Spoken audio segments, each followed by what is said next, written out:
Dobrý deň. Je 10. marec 2025 a zastupiteľstvo Banskobystrického samosprávneho kraja dnes rokovalo v Modrom kameni na svojom výjazdovom zasadnutí.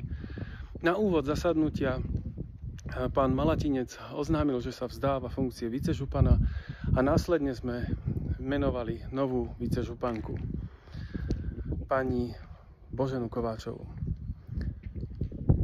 Za okres Banská Bystrica spomeniem, že sme dneska prerokovali odkup pozemkov, ktorý je potrebný pre realizáciu cesty na Pršianskú terasu.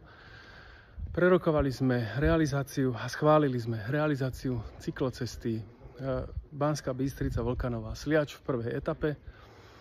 A takisto sme schválili strategický dokument Envirostratégia BBSK, ktorú si môžete pozrieť aj na webe.